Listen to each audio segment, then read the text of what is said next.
సభాయ నమః అంటూ సభాసస్కి నమస్కరిస్తూ ఉవ్వెత్తున ఎగిసిపడే సాగర్ కెరటంలా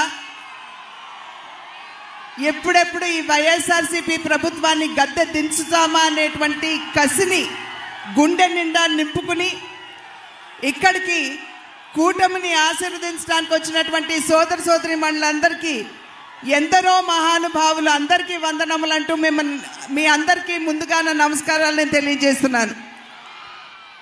ఆంధ్ర రాష్ట్రాన్ని అనేక సందర్భాల్లో ప్రకృతి వైపరీత్యాలు దెబ్బతీసినటువంటి విషయం మన అందరికీ తెలుసు.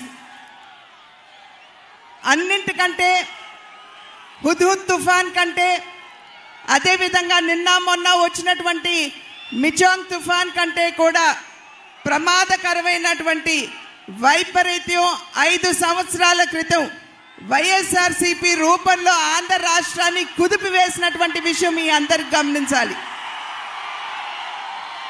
ఆ యొక్క వైపరీత్యం నేపథ్యంలో ఆంధ్ర రాష్ట్రం అన్ని విధాలా కూడా కుదేలైనటువంటి విషయం మనందరికీ తెలుసు. అప్పుల ఊబిలోకి నెట్టివేయబడింది. అభివృద్ధి అనే పదానికి తావు లేకుండా పోయింది. పరిశ్రమలు రాక మన బిడ్డలకి ఉద్యోగ అవకాశాలు లేకుండా పోయాయి. ఒకానొక సందర్భంలో అభివృద్ధికి మారుపేరుగా ఉన్నటువంటి ఆంధ్ర రాష్ట్రం ఇవాళ తలలేని మొండంలా, రాజధాని లేని రాష్ట్రంలా మిగిలిపోవటం ఎంత దౌర్భాగ్యమో మనం అందరం కూడా ఒక్కసారి గమనించాలి. అటువంటి సందర్భంలో మనం అందరం కూడా నడుం బిగించవలసినటువంటి అవసరం ఆసన్నమైంది. రాష్ట్రానికి మార్పు అవసరం. ప్రజాహితే హితం రాజ్ఞః ప్రజానాం చ సుఖే సుఖం నాత్మ ప్రియం హితం రాజ్ఞః ప్రజానాం చ సుఖే సుఖం అని చెప్పి మన పెద్దలు చెప్పారు. అంటే దీని అర్థం రాజు తనకిష్టమైనటువంటి పరిపాలన కాదు, ప్రజల ఆకాంక్షల మేరకు పరిపాలన అందివ్వాలి అని చెప్పి ఏదైతే మన పెద్దలు చెప్పారో అటువంటి పరిపాలనని మనం రాష్ట్రంలోకి తీసుకురావాల్సినటువంటి అవసరం చాలా ఉన్నది.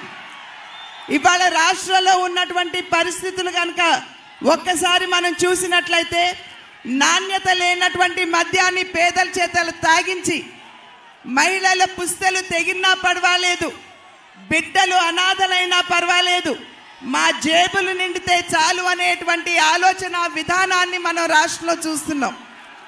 ఏ వర్గానికి కూడా న్యాయం చేసేటువంటి అవకాశం లేదు. బీసీ కమిషన్కి కేంద్ర ప్రభుత్వం చట్టబద్ధత ఇస్తే రాష్ట్రంలో ఉన్నటువంటి బీసీ కమిషన్కి చట్టబద్ధత ఇవ్వకుండా బీసీ కులాలకి ఏ విధంగా వైఎస్ఆర్సీపీ ప్రభుత్వం అన్యాయం చేస్తుందో ఒక్కసారి మనం గమనించాలి. ఎస్సీ కులాలకి సంబంధించి ఒక ఎస్సీ డ్రైవర్ని హత్య చేసి అనంతబాబు అనేటువంటి ఎమ్మెల్సీ డోర్ డెలివరీ చేస్తే ఆ కుటుంబానికి నేటి వరకు కూడా న్యాయం చేసేటువంటి పరిస్థితి ఇవాళ రాష్ట్రంలో లేదు అని చెప్పి మనం గమనించాలి. ఈ రకంగా చూసినట్లయితే ఏ వర్గానికి కూడా, ఏ రంగానికి కూడా రాష్ట్రంలో న్యాయం జరగడం లేదు అనేటువంటి విషయం మనకి సుస్పష్టంగా అర్థమవుతుంది. కనుకనే ఖచ్చితంగా మార్పు అవసరం.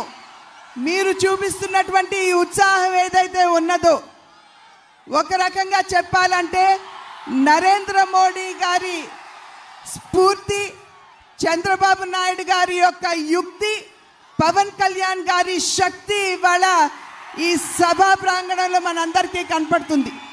ఈ ఉత్సాహాన్ని యథావిధిగా మనం కొనసాగించాలి. మే 13వ తారీఖున మన సత్తా ఏమిటో మనం వైఎస్ఆర్సీపీ నాయకులకి చవి చూపించాలి అని చెప్పి మీ అందరికీ కూడా నేను తెలియజేస్తున్నాను. ఒక రకంగా చెప్పాలంటే నేను చాలా అదృష్టవంతురాలిని అని చెప్పి నేను భావిస్తాను. ఎందుకంటే ఆదికవి నన్నయ్య నడయాడినటువంటి పుణ్యభూమి కందుకూరి వీరేశలింగం గారు, అదేవిధంగా ప్రకాశం పంతులు గారు, చిలకమర్తి లక్ష్మీ నరసింహమూర్తి గారు, వారందరూ నడియాడినటువంటి పుణ్యభూమి. అన్నింటికంటే మిన్నగా మా తండ్రి గారు, మీ అన్నగారు అయినటువంటి నందమూరి తారక రామారావు గారు అమితంగా ప్రేమించినటువంటి ప్రాంతం ఇది. కనుక నా తండ్రి బిడ్డగా మీ ఆడబడుచుగా ఇవాళ ఉమ్మడి అభ్యర్థిగా రాజమహేంద్రవరం పార్లమెంటరీ అభ్యర్థినిగా మీ ముందు నిలబడినటువంటి సందర్భంలో మీ అందరి ఆశీస్సులు నాతో పాటు ఈ నియోజకవర్గంలో ఉన్నటువంటి 7 ఎమ్మెల్యే అభ్యర్థులకి ఉంటుంది అని చెప్పి గట్టిగా విశ్వసిస్తూ ఈ ఉత్సాహాన్ని కొనసాగించండి.